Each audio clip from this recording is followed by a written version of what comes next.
প্ৰশ্নকাকত ফাদিল বিষয়টো লৈ খবৰতে চৰ্চা চলি আছে।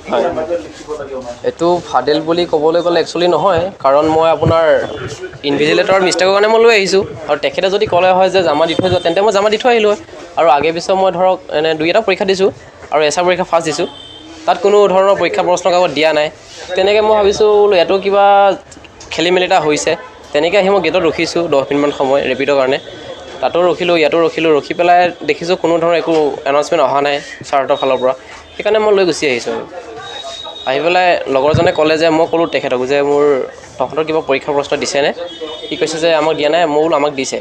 তাৰপিছত সি কৈছে ষ্টাডিৰ কাৰণে মোক দিবিচোন। তাৰপিছত মই তাক দিলোঁ। দিয়াৰ পিছতে মানে সি হয়তো কাৰোবাক দিছিল চাগে, সেইকাৰণে ভাইৰেল হ'ল। ষ্টাডিৰ কাৰণে শ্বেয়াৰ কৰাটো স্বাভাৱিক কথা। হয় হয় হয় হয়, এইটো একচুৱেলি ভাইৰেল হৈছে। আৰু মানে পৰীক্ষাৰ চলি থকা সময়ত হোৱা নাছিল? নাই নাই নাই, ধুনীয়াকৈ পৰীক্ষা হৈ গৈছে আমাৰ, আৰু চেক কৰোঁতে ধুনীয়াকৈ ফ্ৰণ্টত চেক কৰিছে আমাৰ, একো নিব দিয়া নাই। প্ৰথম তোমাৰ পৰা ভাইৰেল হৈছে? অঁ হয় হয়।